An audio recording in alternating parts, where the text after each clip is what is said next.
Hello, everybody. Thank you for tuning in. What's up, Keith Lane, our winner of the pack from last stream. Um,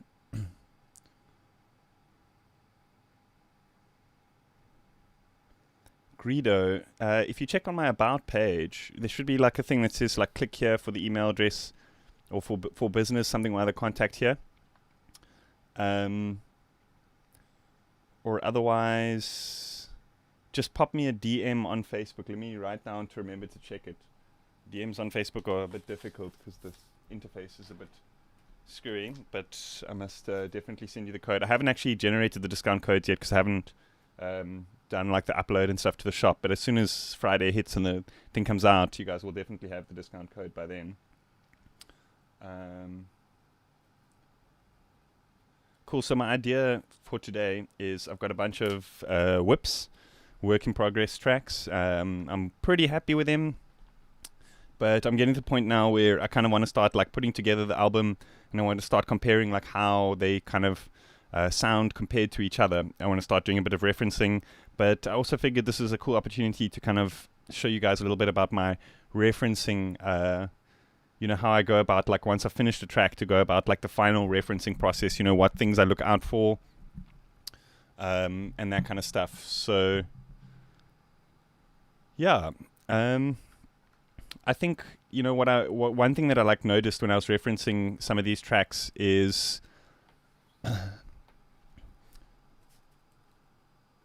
Lex. Cool, nice to meet you digitally, Lex.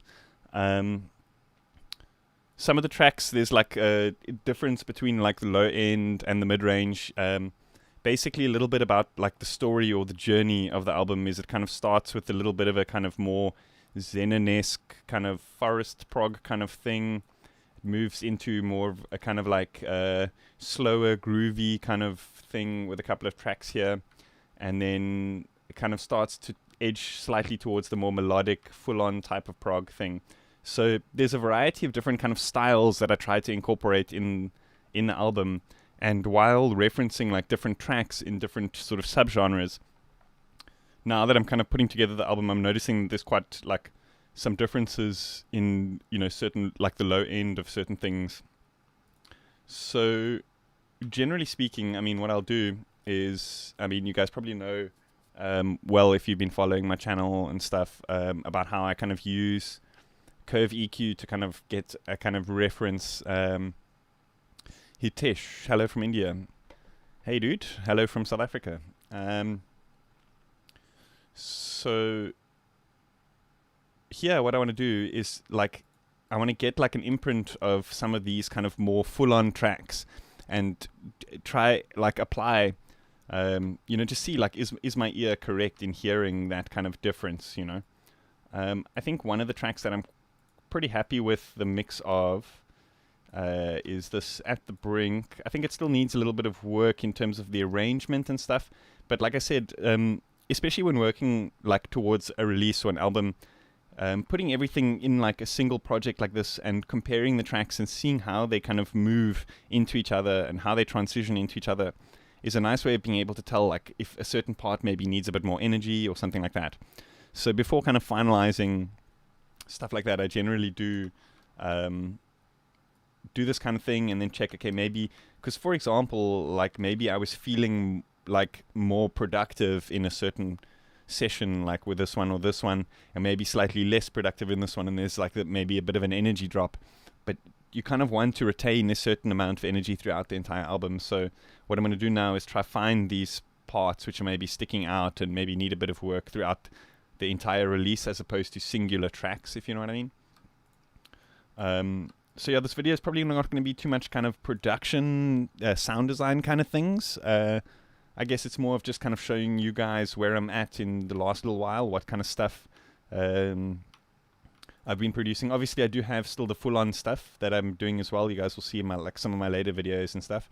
But the last album I released was a full-on one. I kind of want to see what's happening with the progressive side of things as well. So let me jump over here to this track and get a snapshot of what this kind of spectral curve looks like on Curve EQ.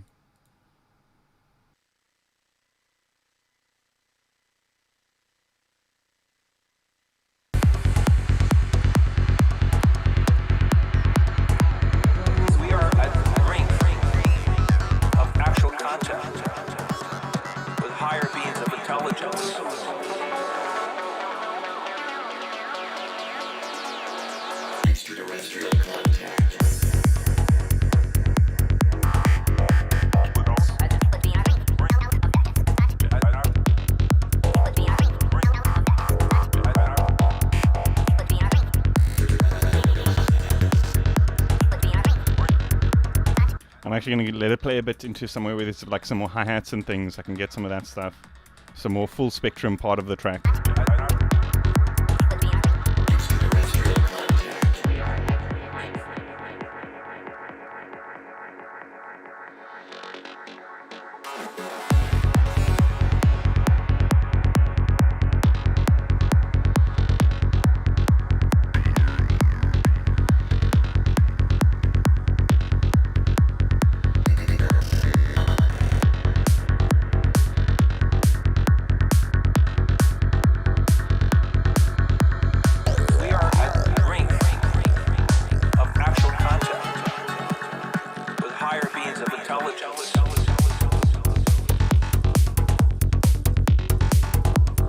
So already I'm noticing like this track, now that I'm like looking at the actual spectrum and listening to it, in context to other stuff, I'm seeing or I'm hearing, I'm noticing now that there's a little bit of like action happening, a little bit too much presence happening around here, and you can actually literally see that in the spectral curve. Now listen again. What I usually do here is I'll pop open something like Equilibrium and do a bit of a cut at that frequency and see how it affects the sound. And then obviously I wouldn't render it like with this. I would jump back into the project and then adjust slightly. But what I do here is I use the EQ to kind of like sort of, how can I say, to pinpoint what areas need work, if that makes sense.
So I'm just focusing in here on this low end part of what's happening. I'm not really in tune with what's happening with the rest of the spectrum right now, because just, right now, this is what came to mind or what came to ear.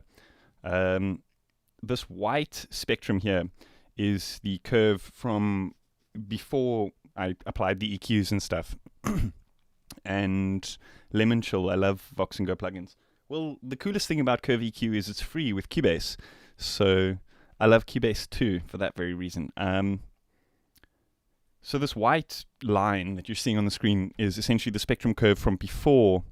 Very strong beat. Yeah, it's a bit too strong, I think, at that kind of like 85 hertz range. So I think I'm going to just look at like how I can apply to like the final mix, and then I'll take some notes and then jump back into the mix of the project, fix it up a little bit there. But so far it's looking good in terms of like how we're Keith, good question. Let me see. I had a theory the other day. That dip in the 100 to 300 range people go for to avoid the mud. It's actually because a lot of events happen above a huge box resonating called a stage.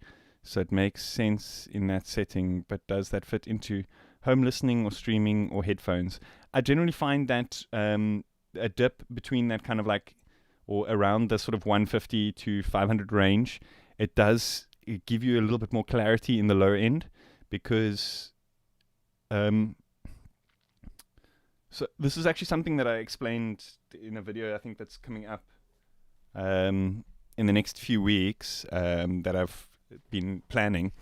So there's a thing called like frequency masking, and it's the sort of technology, I believe, that compression algorithms like MP3 or whatever use to determine what stuff they can remove from a certain sound.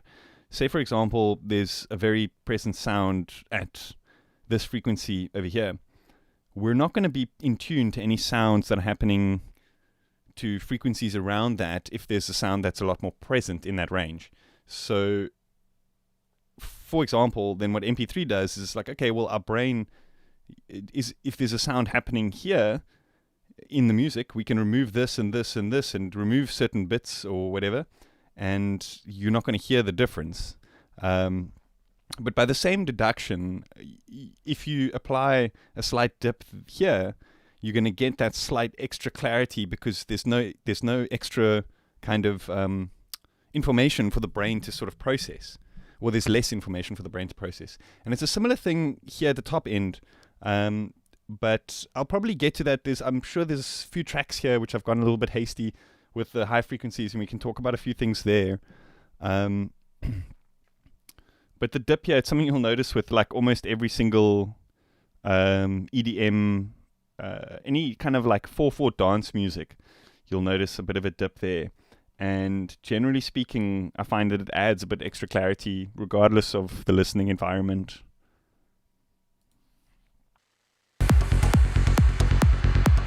Oh yeah, so I wanted to now take a snapshot of now post EQ, and we can compare what we've done.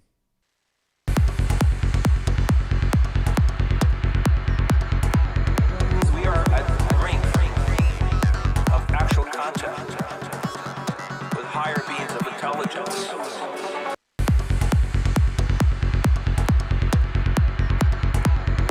We are at the brink of actual contact with higher beings of intelligence.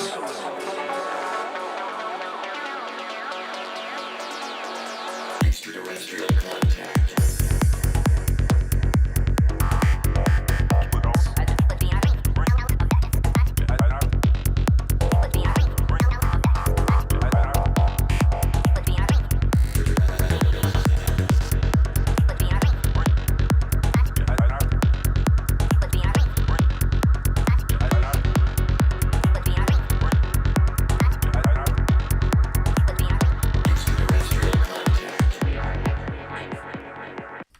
You guys, I'm not sure if you guys are picking that up, but there's that kind of like it's like a reversed delay kind of sound. It's like a almost spacey, wishy-washy kind of sound that has a very resonant tone here. And as it rises, it's almost like your mental ear or whatever it is, however you call it, kind of like focuses in on only that as it kind of gets louder and louder. Let me see if I can kind of jump back to that part and we can actually just try that again, and you guys can see it's a weird phenomenon, and I'll explain it shortly for you guys why it happens that way. We are at the brink of actual contact with higher extraterrestrial contact. Brink of actual contact with higher.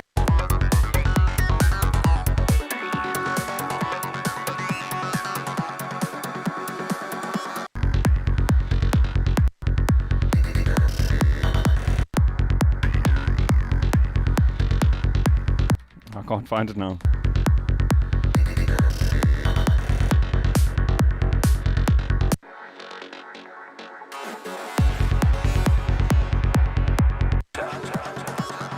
With higher beings of intelligence.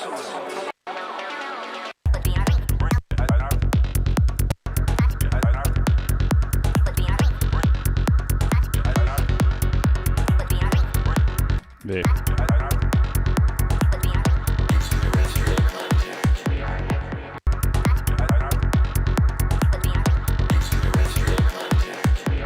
It's like as it like rises, it's like you're almost not noticing anything else in the track. It's just that one thing.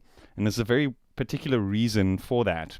It's in the kind of warning signal frequency range. You know, when a person screams or when a baby cries, generally speaking, that's the kind of prominent frequency range at which the stuff is happening. And our brains are kind of in tune to being very sensitive to this kind of range because of things like that, like listening in for somebody who's like under attack or whatever, or your baby which is crying in the room next door or something like that. So any sounds that are in that particular frequency range, particularly that kind of sound, siren, it's exactly, the sirens operate in that frequency range because it's the warning signal, that's the kind of siren frequency range because of that reason. Like our brains are in tune to, when we hear that, we're like, oh, something's happening, That's interesting. But here, I don't want to now apply an EQ to the stereo of this, because it's going to damage the entire track at that frequency range, where you can see I've been very meticulous in balancing that. So there's various ways. I mean, I would generally jump back into the project. We can add a marker here. I think I've got a hotkey, so I can add a marker here and just say, very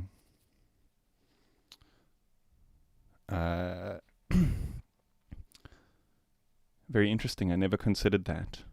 Yeah, there's very small things in this kind of like psychoacoustics that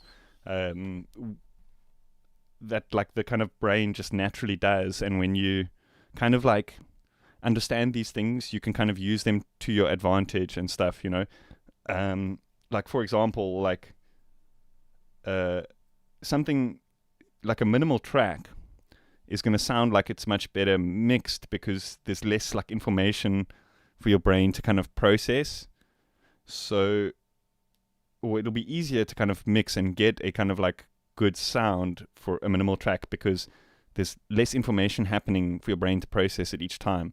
So each of the sounds at each specific frequency, your brain has time to kind of like enjoy that sound, and then click, another sound at a different frequency, and then the bass, and then, So I think sound is also very much like, if you look at that kind of thing as well, it's very interesting. So here we can actually punch in exactly what frequency range. It'll just make it easier when I jump back into the track looking for that specific thing.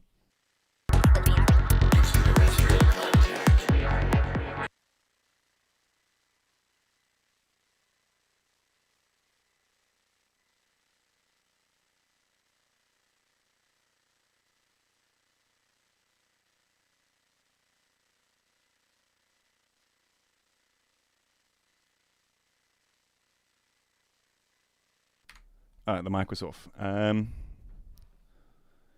So in a situation where I may not be able to actually jump back into the project, say for example we're mastering this for somebody else or something, a really nice little trick that you can use apart from kind of an adaptive EQ, of course, is a De-Esser. And most De-Essers allow you to kind of like focus in on an exact frequency range. So for example here we can set like 1,000 to 2,000 kilohertz and apply an amount of reduction. So every time the sound goes above a certain point, we can set the threshold. Every time it goes above a certain point, we can adjust the reduction of that sound. So when the sound isn't playing, or there's no kind of like warning, there's no heavy presence in that warning tone range, it's not going to apply any dynamics.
How's the volume for you guys? It seems like it could be a bit soft, so there might be a bit of a jump now. Just warning those who already have it pretty loud if they do.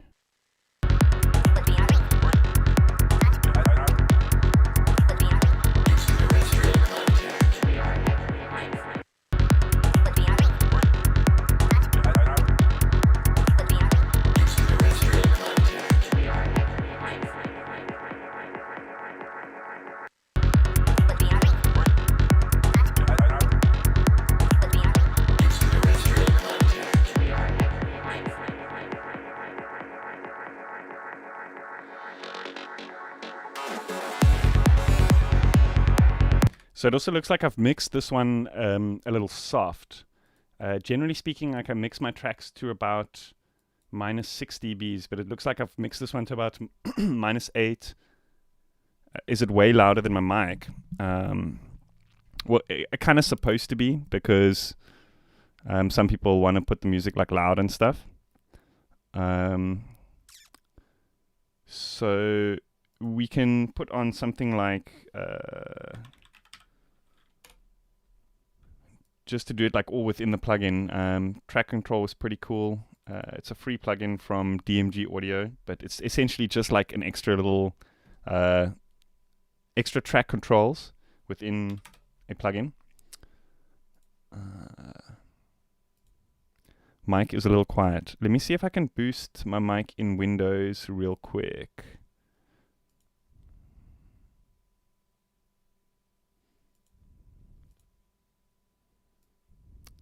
One, two, 1, 2. Okay. Level 1, 2, 1, 2. 1, 2, 1, 2, 1, 2. Hello. Okay, that's clipping. 1, 2. Is that better? Is that better? I totally need to get like a pop filter or something for this thing.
Is it okay like this now? Oh shit, okay, wait, that's clipping. Okay, let me do it like this. How's this? I'll just stay exactly here, I won't move. But actually, I just remembered I've got something on the stove. I'm making a curry. It's like cooking for a while, so it's going to be nice and thick and awesome, but I don't want to burn it, so I got to go check it real quick. Content with higher beams of intelligence.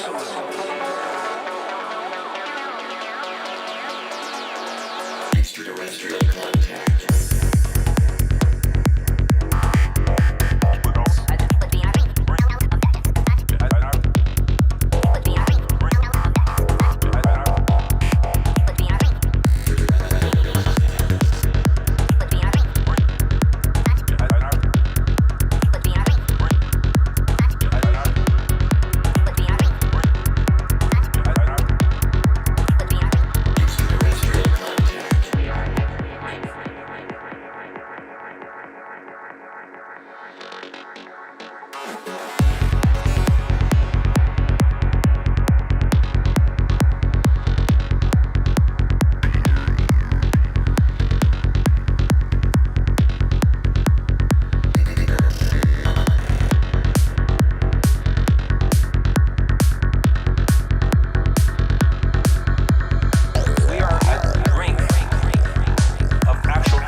Well, no, I literally am cooking a curry. Let me see.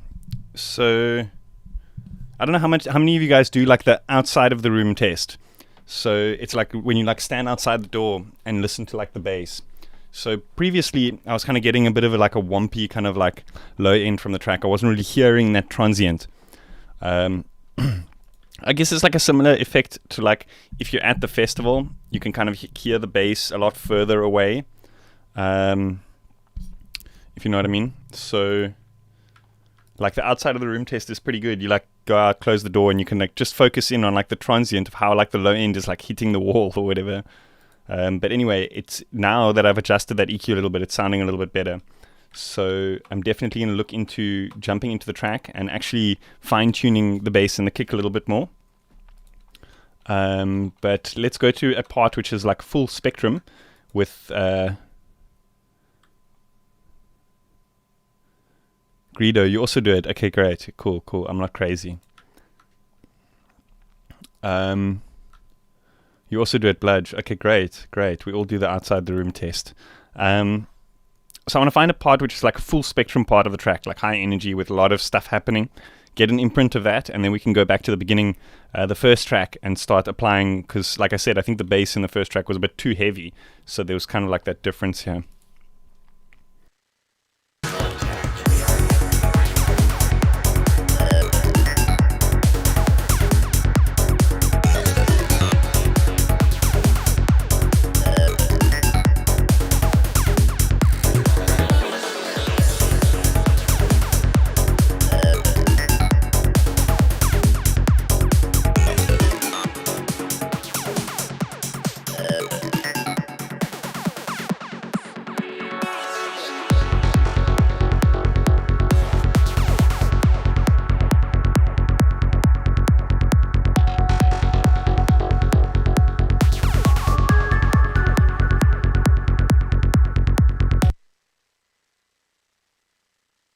Okay, let's go back, start looking at some of the first ones. I want to kind of work progressively through it and then get as much stuff down. I think this is a powerful way of working as well, because often when you're kind of in the project, you're busy doing something and you're like, oh wait, what if I change the envelope on this thing? And then you're suddenly in a sound design session again, and it's like, oh damn. But having only the sound to listen to, critique and give markers or whatever, you're literally forcing yourself into the analysis process and getting as much information out of yourself as possible. And there's no distractions by like all the different plugins that are currently in the project and that kind of thing.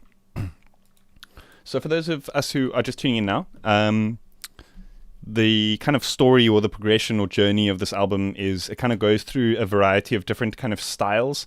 Around here, it kind of starts to move towards more of the kind of melodic, full-on side of progressive. Here in the beginning, it's kind of more of the Xenon kind of style. Not quite. It's still a bit like progressive-y. And then here in the beginning, it's more of a kind of groovy, offbeat kind of thing. You guys may notice this track from the last stream. A lot of these are still very much work in progress.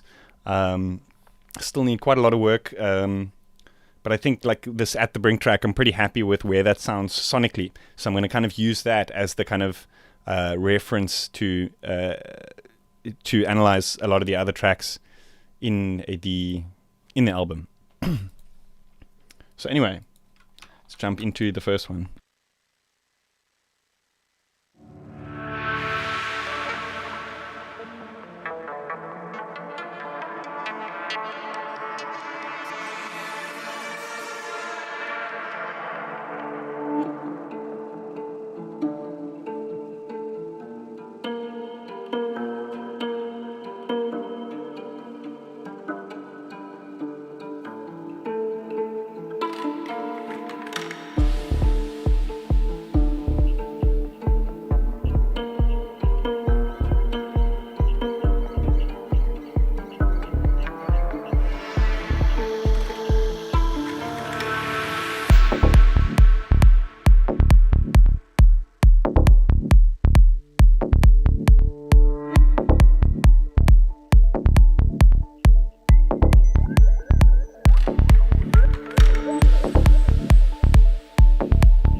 It sounds great, but like in context, I think that the subs are like way too heavy, and it's missing a little bit of that kind of,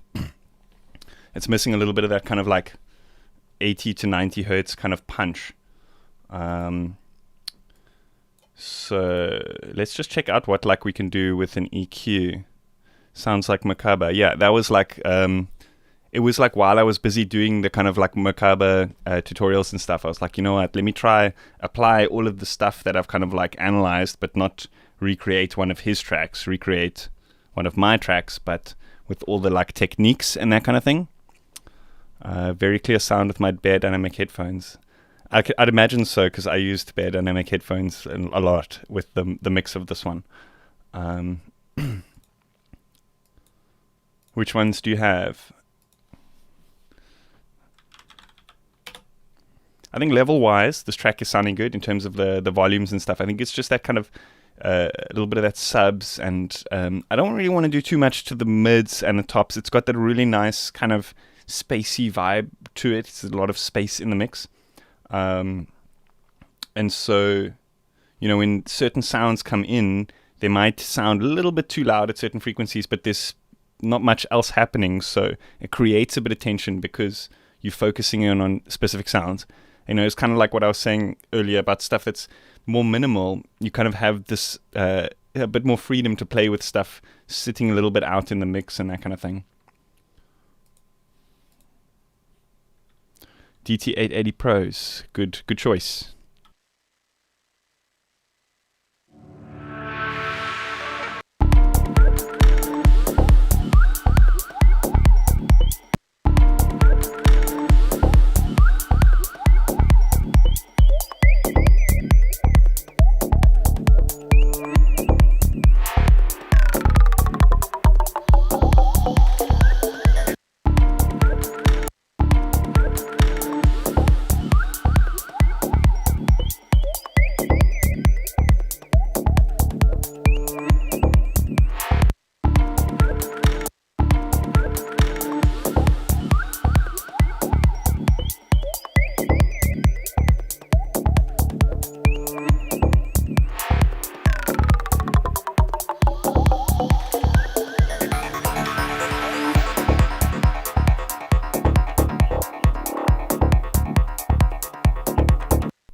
You might call me crazy for wanting to cut so much low end from the track, but I feel like as much as, we're losing a bit of that like sub and stuff, I feel like the punch and the transient is coming through a little bit better.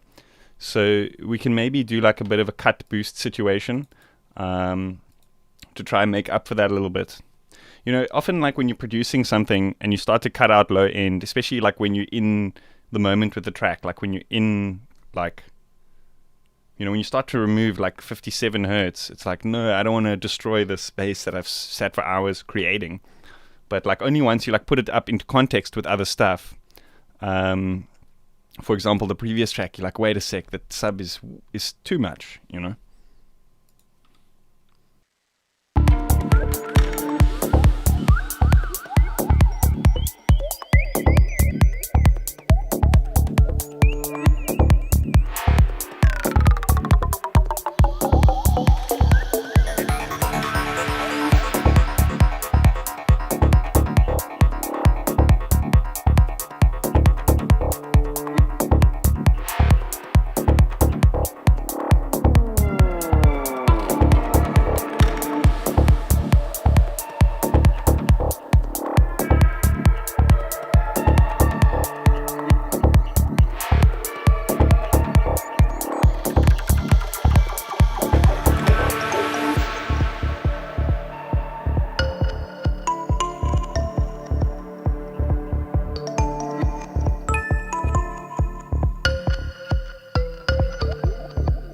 Hey, a laptop is good reference because you get to hear what a lot of people will be listening the first time to a track on and stuff like that.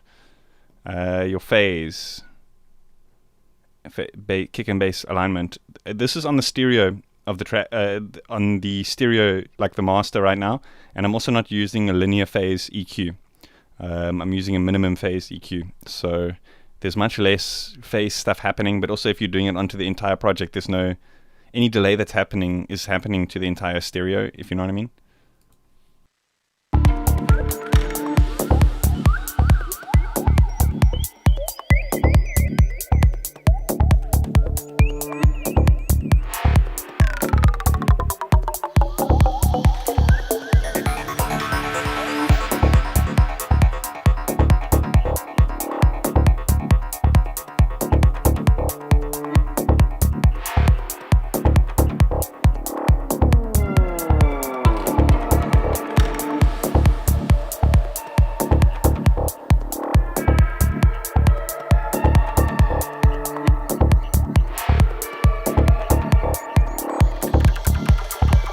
I feel like it sounds a bit tighter now with some of that subs, so much of that subs removed. Maybe you guys can let me know on your side with the you gents with the Bayer Dynamics.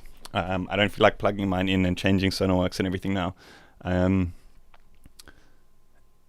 I feel like that kind of like of the kick is coming through much better now.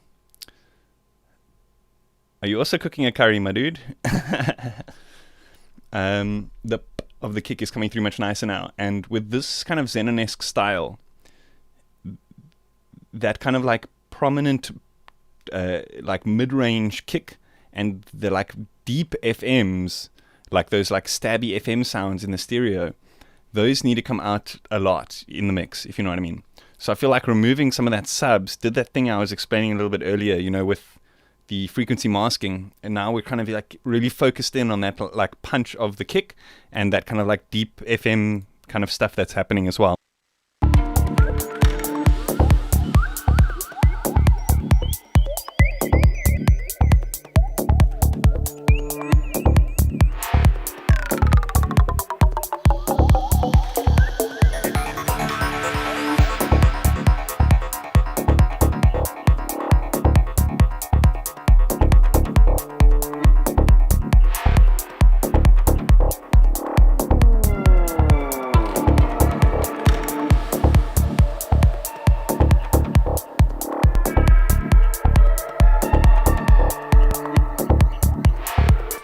To me, it actually sounds like the bass has more presence when you start to remove some of that. It's almost like the speaker now has more space to move backwards and forwards. So that's another thing that people need to remember a lot, is that people forget, is that sound is very much a mechanical thing as much as it's a what we hear. You know, you've got to deal with the amount of time it takes for that speaker to move in and out, you know.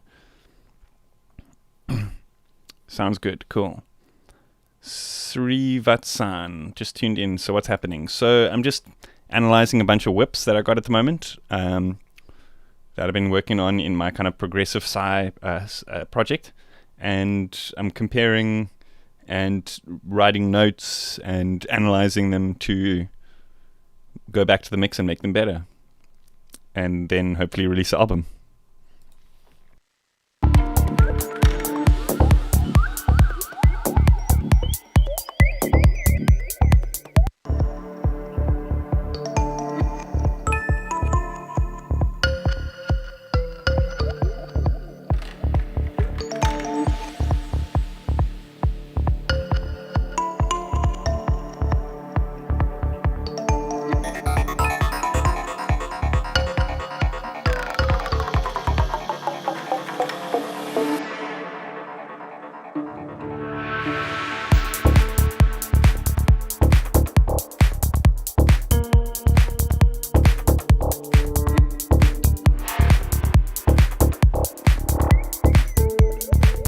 Oh, how's that groove on the double basses there? A whip is a work in progress.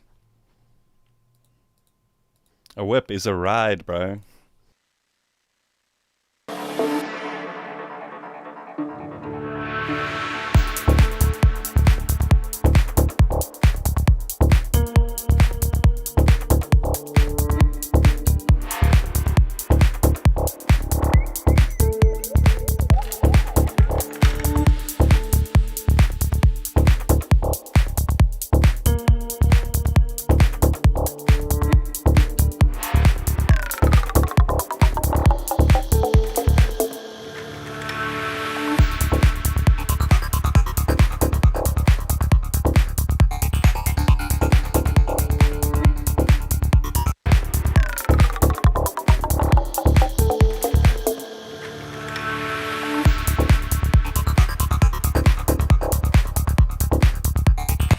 guys reckon that transition needs to be a little bit smoother? Do you reckon it's too quick into those basses, into the galloping bass? Yeah, exactly, dude. There's no such thing as a retarded question. That's why I'm here, to teach people. And if nobody asks questions, I don't know what to say.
Did you guys hear the flock of Haididars there? I recorded that in the Eastern Cape.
Okay, so I personally think we've definitely fixed the bass on that one. I actually want to do one last A-B, and then we can move on to the next one. Crazy transitions and breaks. Thank you so much. Thank you so much. The idea with that one was to be like super minimal, but then have this like crazy tension at like this break parts, and then back to this like minimal groove, and like slowly build that like throughout the album, build that kind of like amount of tension, if that makes sense, until like a couple of tracks in, and then it's starts to get a little bit groovier and that kind of thing. So you'll see the next track, it's also a little bit similar with the kind of minimal but then very like tense transitions and breaks and stuff.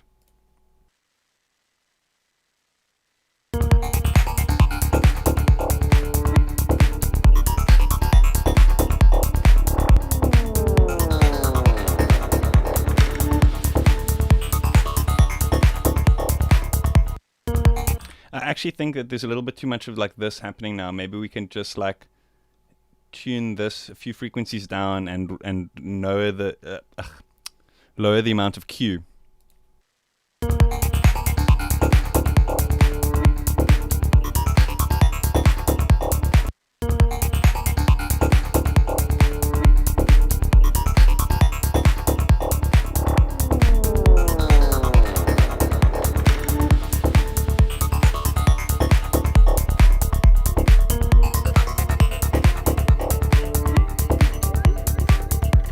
Fuck, it's amazing what a little bit of EQ can do, hey? EQ is the most powerful tool. I will stand by it all day, every day. Compressor can go jump out of a tree.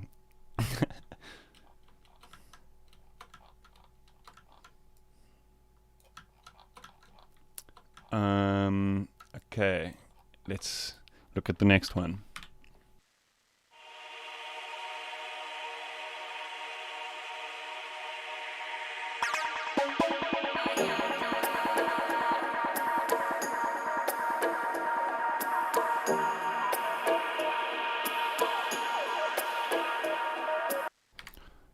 Hartwig, yeah, please do. It might not allow you to post a link, but try. Otherwise, maybe, like send it to my email and then I'll make a thing. Oh, Uncle, yes, I saw you said that earlier. It's part of the Elusive Gluon album that I'm working on. Oh, sorry. Oof. Scissors is the number one tool in production. EQ is the number one tool in mixing. I escaped that one.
Uh-oh, I left stereo in the lows here. Bad me.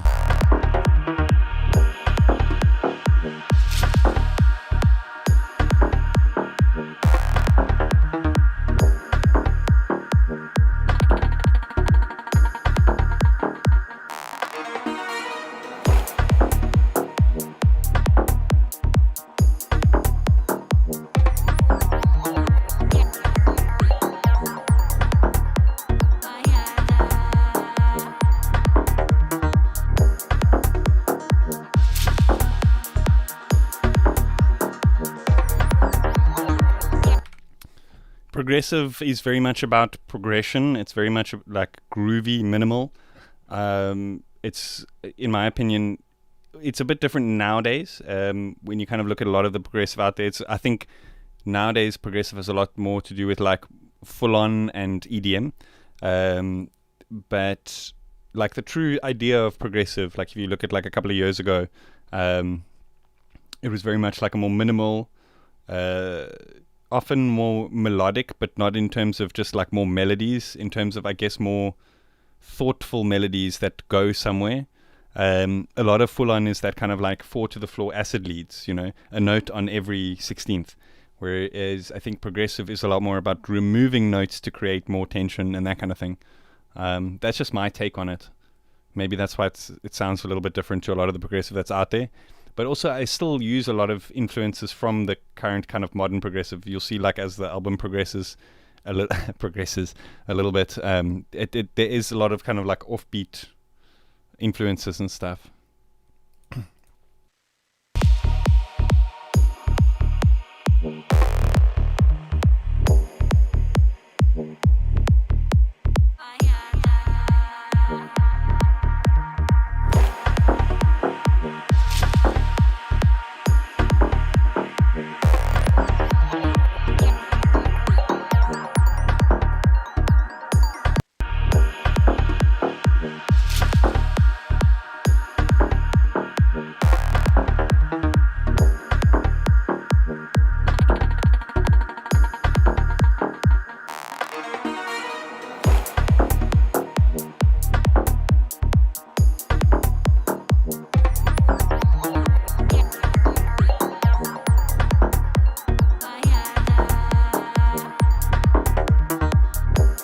I think this track as a sample, I'm definitely gonna still fine tune. It goes like all weird with the pitch.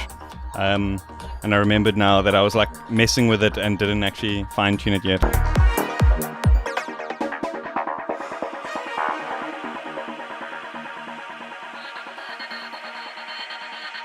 I think it does, or may have removed it.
Oh, more stereo in the lows. Damn. I was not paying attention. I think it's those like low stabs that has...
I think there's a lot of like presence in the mid-range here and stuff. Like the synths, I think when I was mixing it, maybe I was producing this track before I actually even...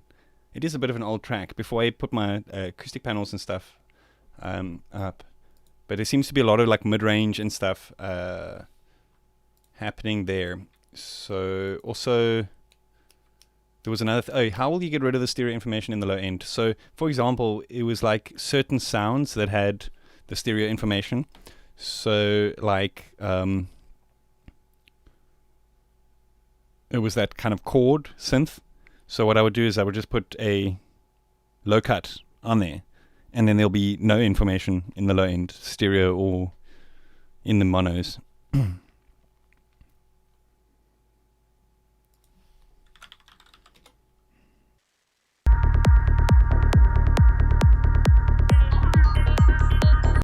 If you don't have the project, what you could do is also, this is a neat little trick, like a little mastering trick. You can set, if you've got a mid-side EQ, you can just EQ the sides and put like a, say, 180 hertz low cut on the side channels. So now that we won't hear that chord in the, we basically fixed it, but it's a cheese way of doing it. So I would go back into the project and do it, you know. But we've kind of fixed it in the master, but you don't want to fix anything in the master.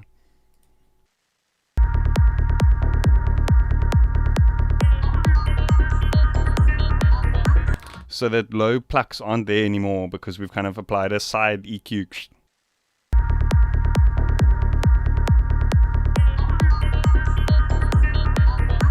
But I don't like doing that because I find you lose a lot of the kind of depth. Sometimes you want some sounds happening there in breaks and stuff, you know?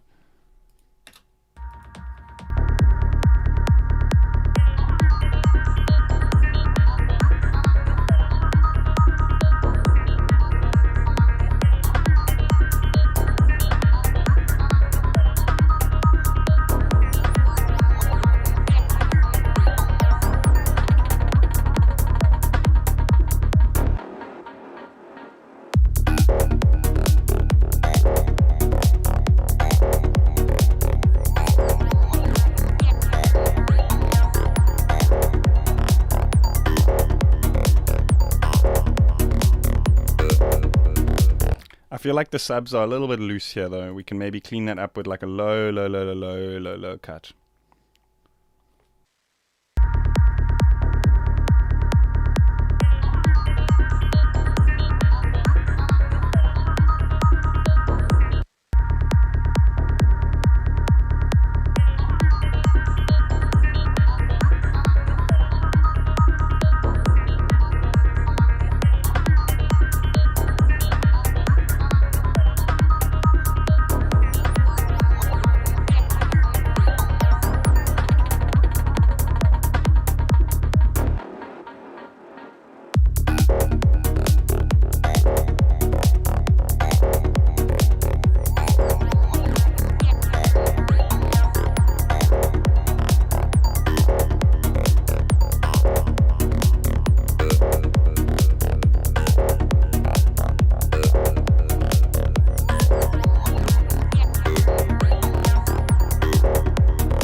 I also think that the track can be a little bit brighter in the mix. Maybe those percussions can come up a little bit. Let's just experiment here with a bit of a high shelf, just to see like what sort of frequencies and what sort of levels we're looking at, until it sounds really nice, you know. I think especially in such a minimal track where you have these kind of like tribal percussion things, these like splashes and claps and things, you really get that sparkle in the brightness. Like the top end here, you can hear those like snaps and things if you boost it a little bit, you know.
Yeah, do you guys hear that A/B test, that bypass? Sounds so much better. Just a few little things. It's amazing what like taking yourself out of the production context and putting it in like, okay, only analysis. You're forced to look for the small little things. And often, you know, especially for myself, like somebody, like I do tutorials and stuff, often I'll be making a track and I'll be like, oh wait, this thing, I can do a video about this, I haven't yet. And I'll get lost in a tangent, open up OBS and start shooting a video when I should be mixing a track, you know what I mean? So it can be difficult unless you actually force yourself out of that situation. But yeah, let me go check on my whips, work in progress. Let me go check on my food real quick on the stove. But I will leave this last bit of the track for you guys to listen to. In case that wasn't clear, I'm not leaving, but I'll be back to work on the next one. I just want to go check on my food real quick that it doesn't burn.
I think I need to fix that transition as well. It's sounding a little bit rushed. But it's sounding good. I think that little bit of adjustments on the EQ really changed like everything about the track. It's sounding so much cleaner now. What do you guys rate? Were you paying attention to that bypassing A/B test? So I think with this one, it starts to move a little bit more into the kind of like offbeat, progressive kind of side of things.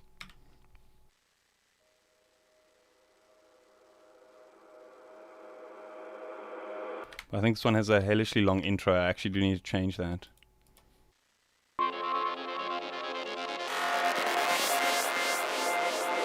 What do you know about LSD?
think this one's a little bit bright. I think the bass and the kick and stuff sounding great.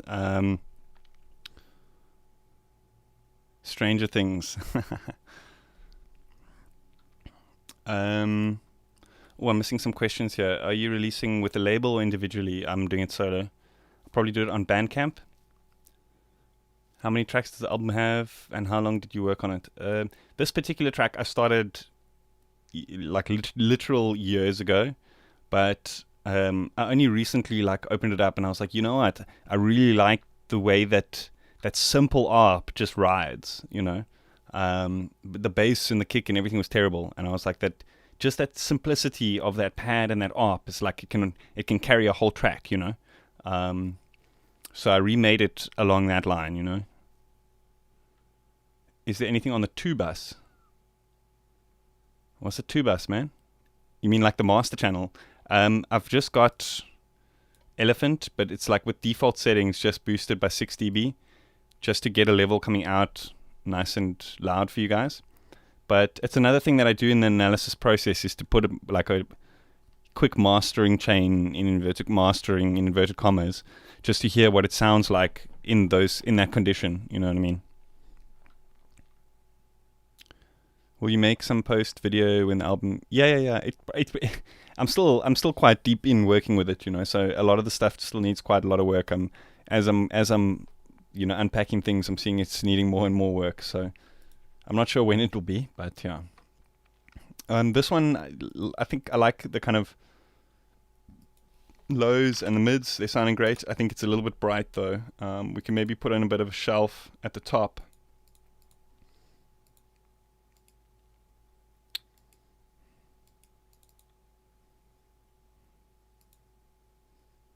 Oh Lord, what am I doing?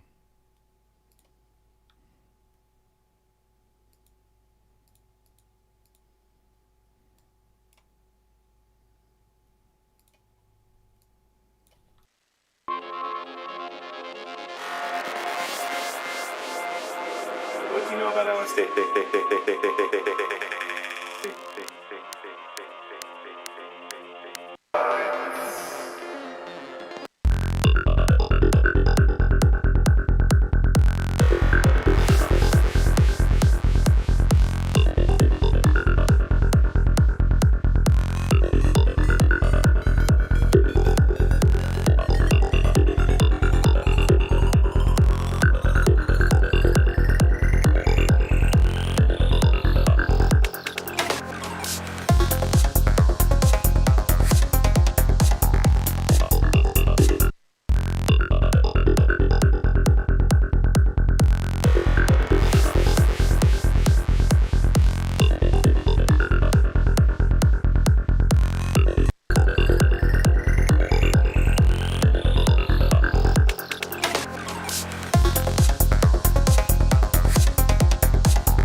I promise you I made this Steven long ago. I promise you I didn't just put it in there after the last stream. I promise you.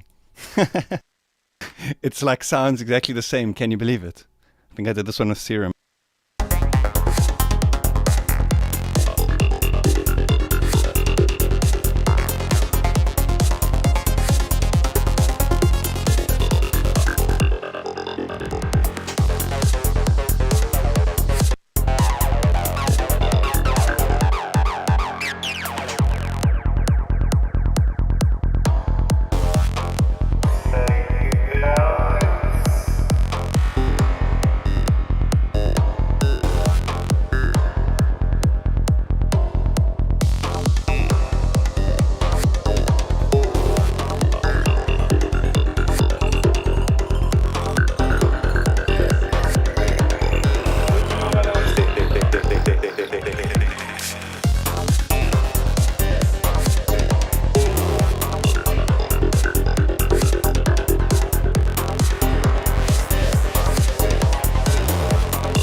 So it's another thing that I often do is like check the graphs on the compression, like how much the gain reduction is hitting in, and like what elements are like triggering that threshold. And if it's not something like the kick or the bass, then it's something that I might want to look into, because for example, it's that like plucky.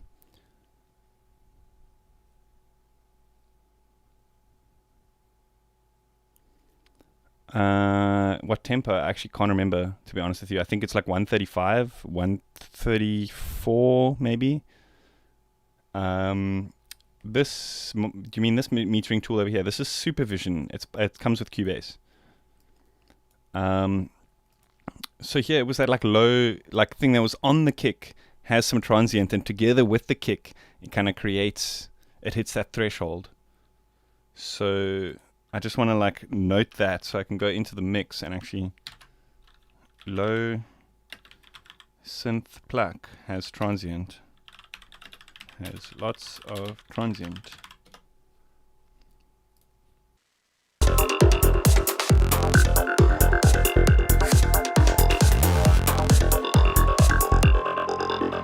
Do you hear that one that's like like on the kicks? If you open up this graphs here and you just watch this, notice how each time it plays, it like triggers the threshold ever so slightly. I don't want to boost it too much because it's gonna be loud for you guys.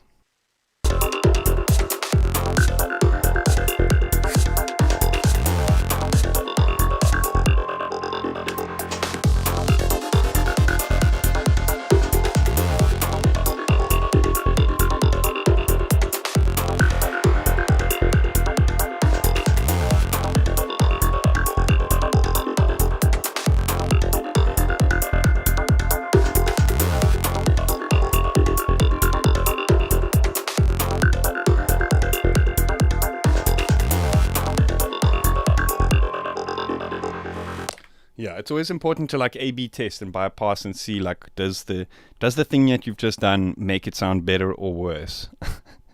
Very, very important thing.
I know this question is going to come up because it has before with like Patreons and stuff. Is why does this track's bass sound so much better than the other ones?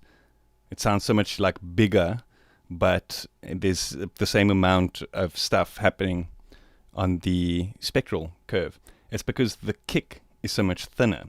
So the kick is like, it's a tiny little kick. It's like pop, and then the bass is big. They're actually the same volume as I would usually mix them, but it's just that because you're so used to hearing, it's this balance of kick and bass. If you make a small kick, the bass is going to sound bigger, and if you make, and it works kind of vice versa. If you make a big kick, the bass is going to sound smaller. So this is kind of a bit like on the other side of the thing, where it's like a thin punchy kick but a fat round bass, you know, because that's kind of, I was going for that kind of like bendy thing with this.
In its judgment, this court concludes that A, Section 4B of the Drugs Act is unconstitutional and therefore invalid to the extent that it prohibits the use or possession of cannabis.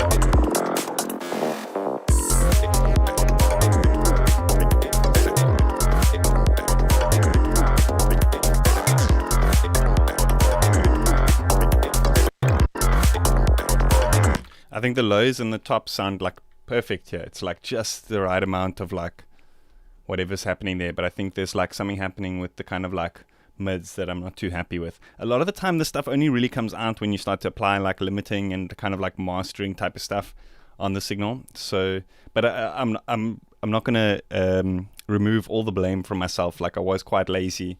And often I do this before like diving too in depth with the mix, because you start to spot a lot of things that you may have missed, like within context to a track or something.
Okay, I'm pretty happy with that one. I think it's just like a little bit of stuff that I think I need to do.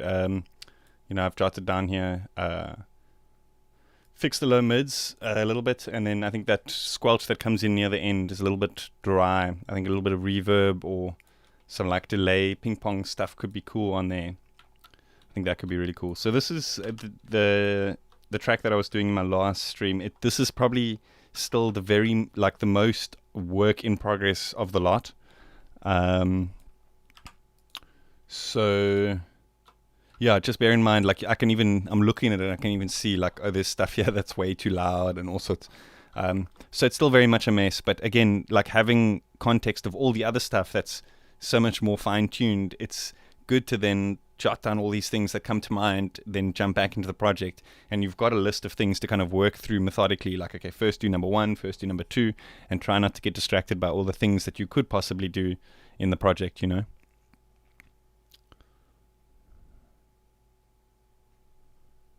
Maniac Voodoo, how you doing, brother? Unfortunately, YouTube chat doesn't have an automatic translate function, so I can't see what you're saying. If you want to maybe just copy paste what you say into Google Translate for me and just pop it in the chat, it'll make my life so much easier.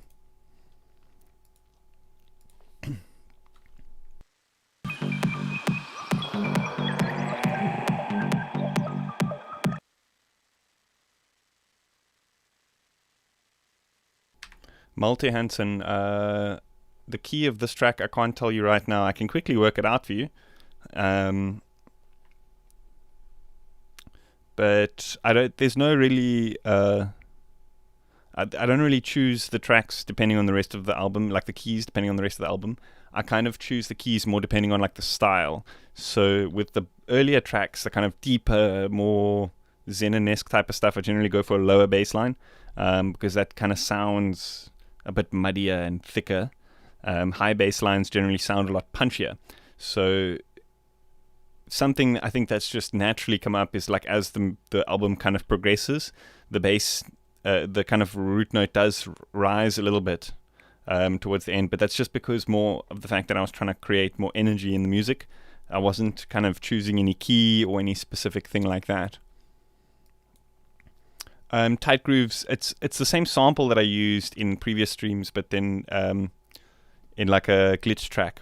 No, it's not finished already, no, but I want to use this, like, I want to use this moment to piece it apart, analyze it, and then I'll know what I need to fix to finish it. But it's sounding pretty tight. I'm digging it. So yeah, I think I need a water refill. My mouth's getting pretty dry here. So I'll just play this for you guys. For those who might not have tuned into the previous streams, you can have a listen to what we're dealing with before we dive in here.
Those clicks, as great as they are, they're causing problems. I can see it already. Let's just check the limiter. Let's see if those clicks are hitting that limiter.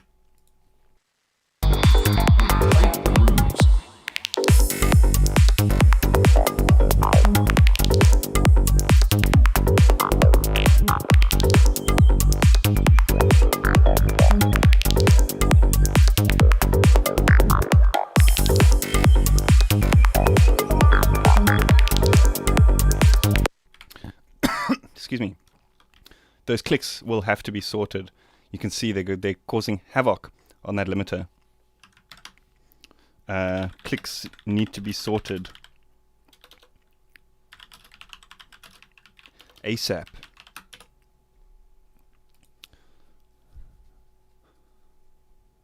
The snare breaks.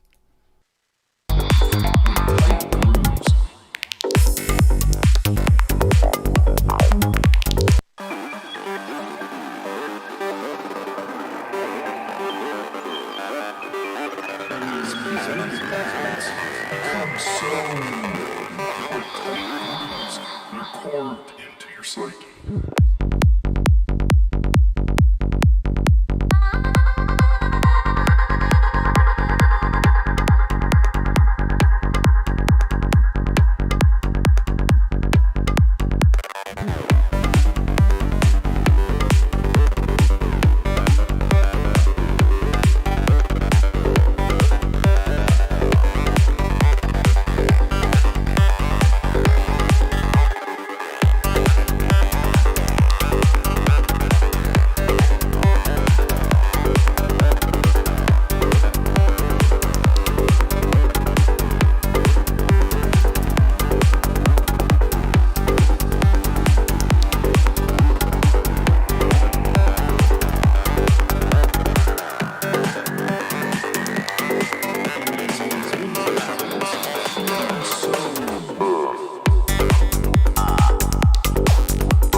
Do you reckon those Foreman things are a little bit loud? I think so. Steven's a little bit out of control. Steven is out of control.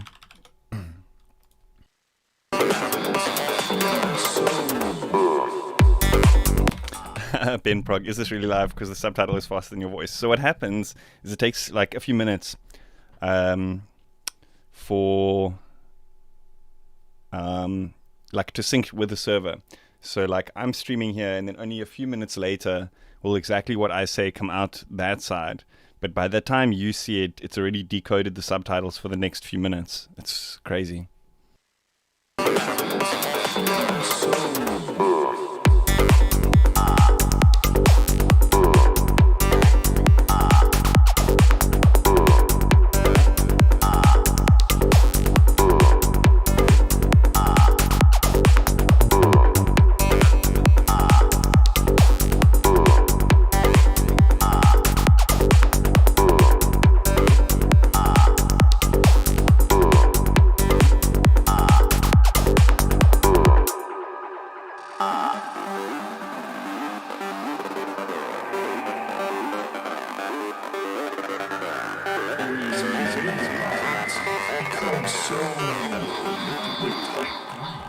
They're carved into your psyche.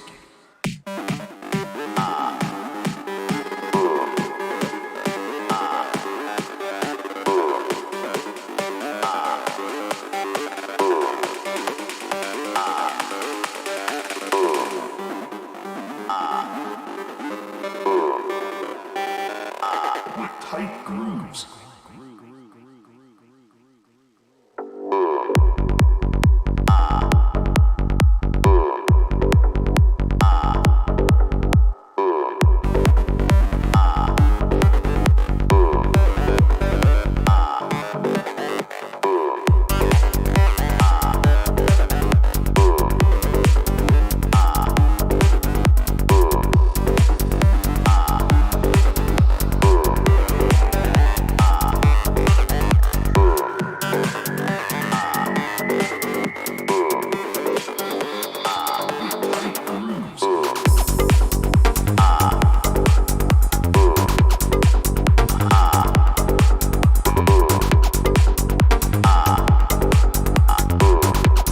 Yeah, I'm pretty happy with the spectral balance overall here.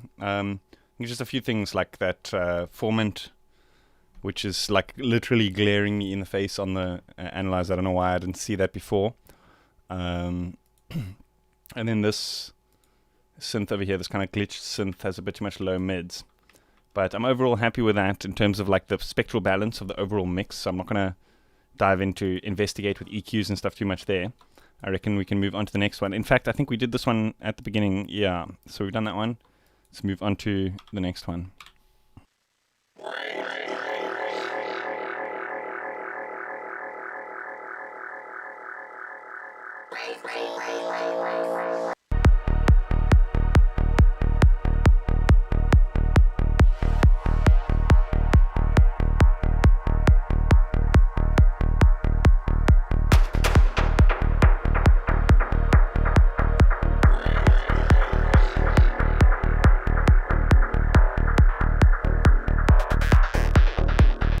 I think the bass on this one is also a little bit out of control. We might have to play around with some spectral balance here.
I think the knock, like the low end knock of the kick, is kind of obscuring the bass a little bit.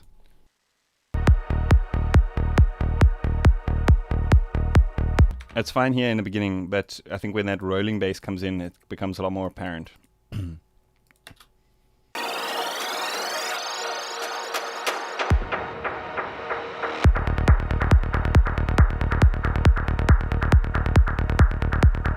I think if we like going back to the mix, if we work on that kind of like 85 hertz around there of the kick, we might be able to get an overall like louder presence in the low end overall, because you can see we're kind of suffering a little bit because that kind of frequency is so loud. When is it coming out? I don't know. As soon as I finish it.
Malte Hansen, thank you very much, dude. Thank you. I appreciate that.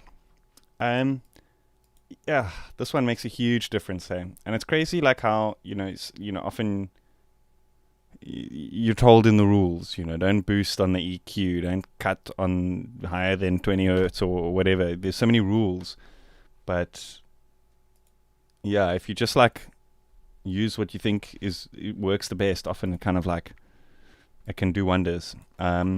I'm going to just A-B bypass this again a few times just to test, but it's sounding like chalk and cheese.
Yeah, that's definitely going to do it. Removing those specific frequencies from the kick is going to like really give it much more presence, I think.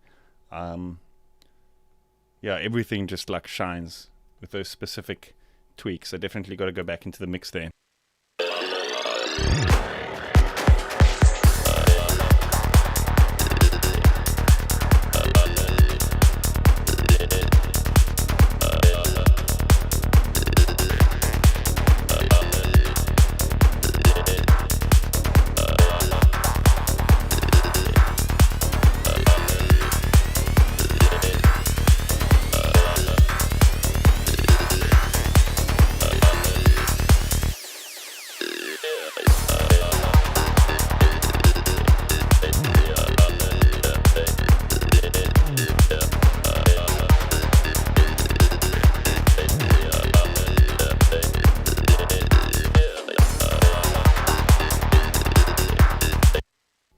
Super happy with that one. Let's move on to the next one.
Definitely too much mid-range going on in this mix, I think.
I'm pretty happy with how I've got that one. I think that the kick there needs the most work.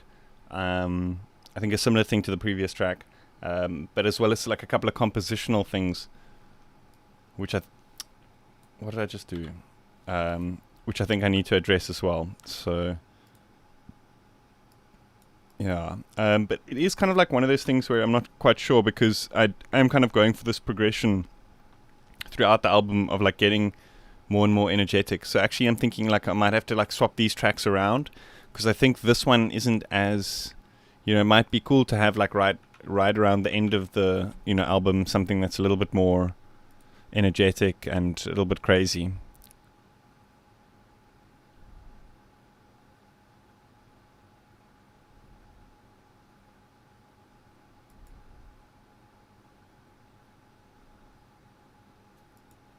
The intro, what? Alex. Never asked you, but I used the intro of this song to a school project.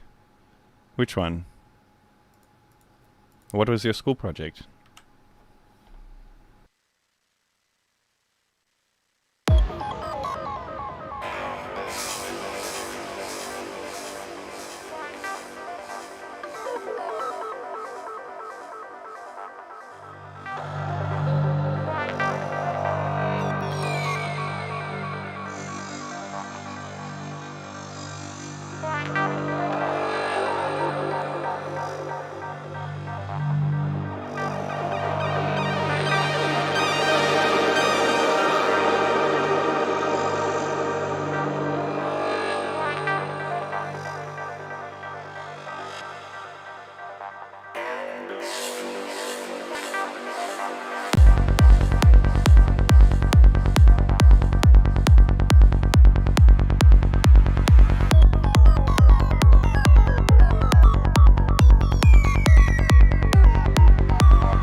See what I did is I left the triplets right for the end of the album. So if anybody complains, oh, that's triplet prog, I can be like, oh, thank you very much, because you actually listen to the entire album right to the finish, you know. So it's like, joke's on you, bud. Anyway.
I think I definitely need to sparse this part out here. It gets a little bit weird there.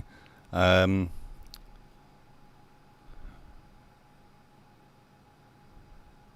you making stream masters and CD masters? Well, this is not really like mastering, but I guess a huge portion of my mastering is just using the EQ, getting it to sound right before feeding it through any other stuff. So my idea here, though, is to not finish it here in this. Is a lot of like very drastic adjustments I'm doing with the EQ, so I'm definitely going to go back into the mix and fix a couple of things. There's also a couple of compositional things which I want to change now that I've kind of got the whole thing, you know, together, and I'm looking at it as a bigger picture.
Oh, I should save this. I haven't saved it yet. Bad me. Oh. Many different ways to bring stereo bass instrument track to mono. I guess it depends. If it was like a bass, like kick and bass, then I would probably just synthesize it in mono. But if it's any other type of thing, I would use EQ to like have separate control over your mid and side channel.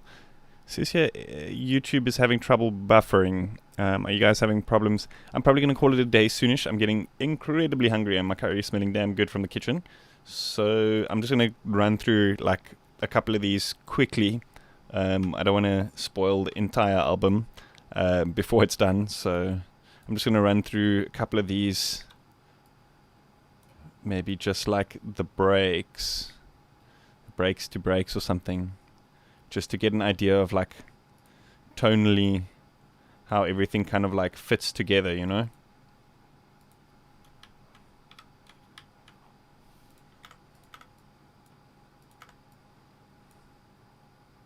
Oh no, it's going to forget where the markers are. Okay, I'm just going to skip through it. It'll make it easier.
So, how it concludes, they're carved into your psyche.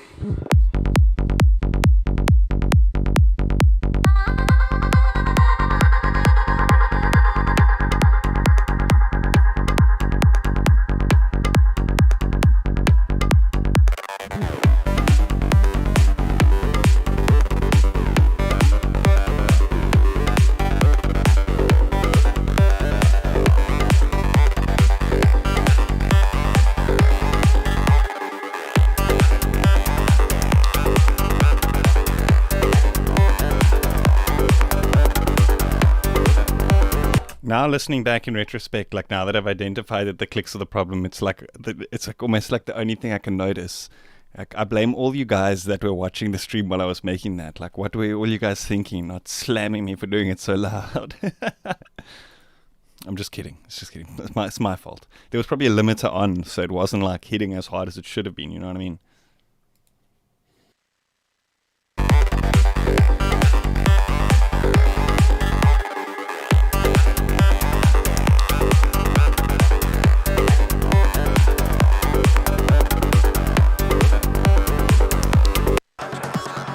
with higher beings of intelligence.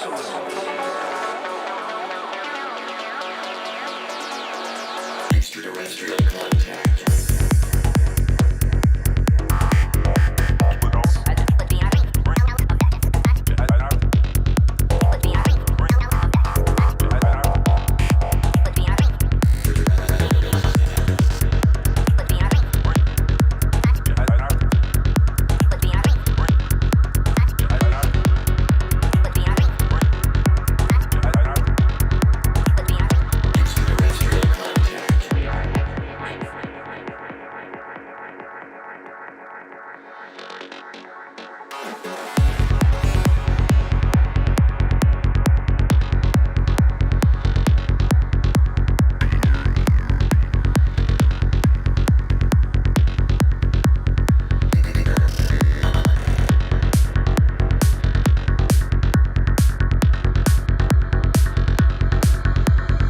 We are at the brink of actual contact with higher beings of intelligence.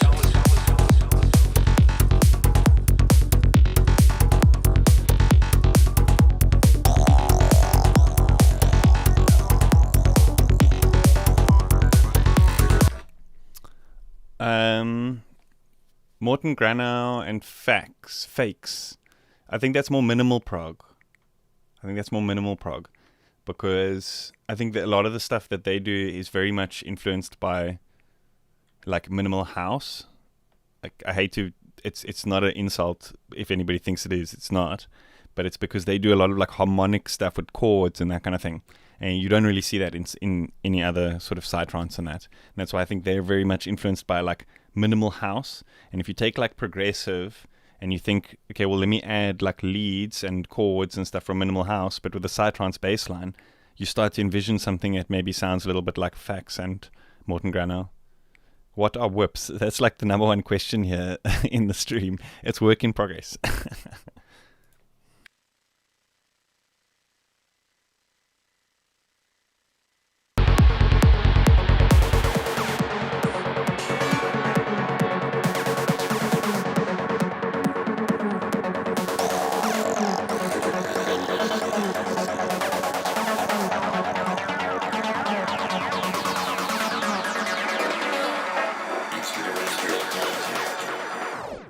We are at the brink. We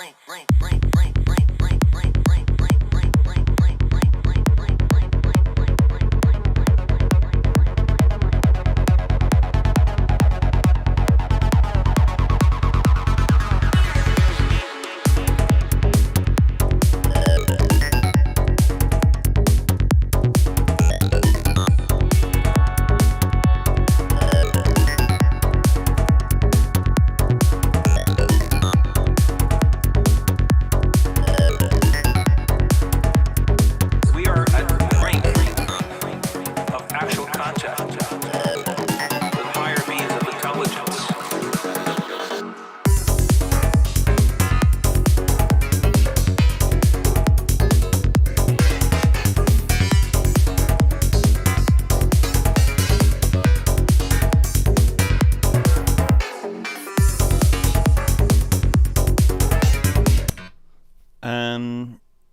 Hartwig Holtzhausen, where do I find your email? On my About page.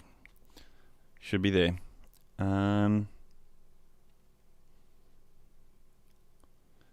Do you create a mono track to record the stereo bass line in there, or do you use plugins? I think I told you, if you want to remove stereo information from something, the best way, in my opinion, is to use a mid-side EQ. Because then you have like ultimate control, like over the like curve and the steep of the filter, stuff like that.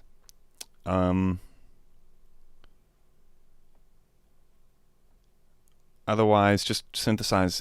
If you're making sidetrons, just synthesize the bass in mono. And if you want some stereo, then do like a separate layer, remove some fundamental and harmonics. Do it that way.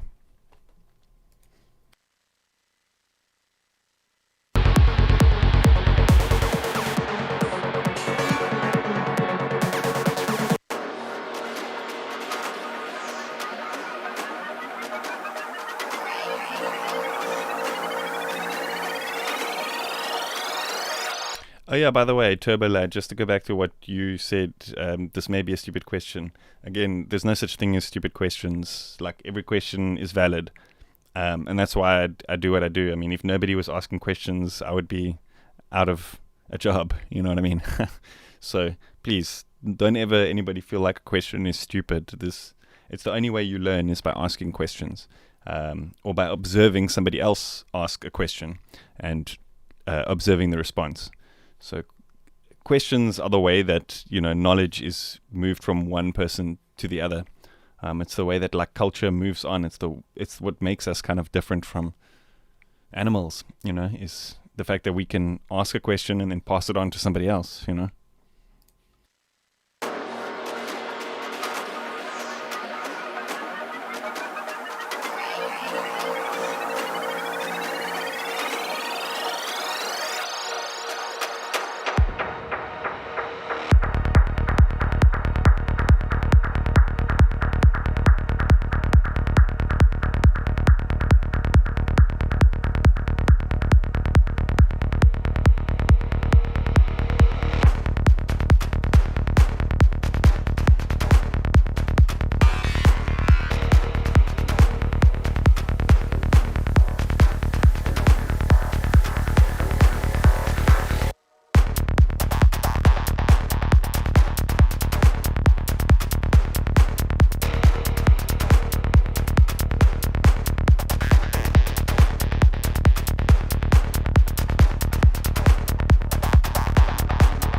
Okay, hold on. We're at the major key here.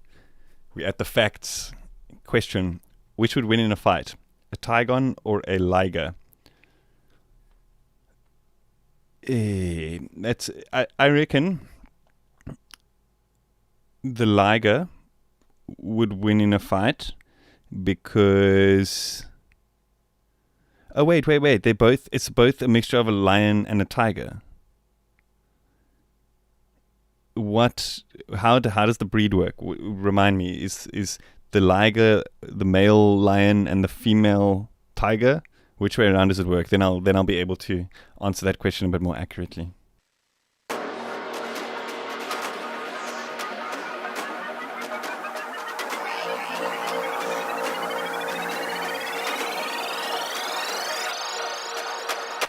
Okay, wait, I got the facts here straight from Google. A liger is the male lion, female tiger. I feel like the liger would win because genetically speaking, the male lions are the ones that go out and hunt. But maybe the female tigers do too. I don't know tiger culture. Tigers. Which one hunts?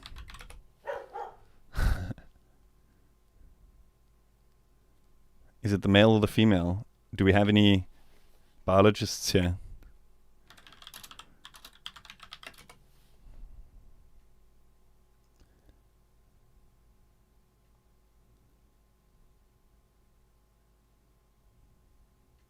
Looks like the female tigers are the hunters. Damn, dude, it's going to be a a pretty 50-50 fight, I would say. I'd put money on that one. Hybrid offspring of a male lion and a female tiger. But then the tigon is the female lion. No, wait. Then the liger definitely would win. Definitely, my money's on ligers. Definitely, ladies and gentlemen, I put money on ligers. But the animals should never be fighting, and people shouldn't be betting on animals fighting. Just by the way, that is complete satire.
I reckon I'm going to call it a day. Thank you everyone for tuning in. I hope it was incredibly informative, and I hope you enjoyed the new tunes. I'll just play out on this one. So yeah, see you guys next time. Another thing. I probably won't be streaming as often from next week. I just kind of like took a week to just focus on just music. So next few weeks probably won't be as often, but yeah, I'll still try to stream at least once a week, either Tuesdays or Wednesdays. So yeah, thanks everyone. We'll see you soon. Cheers.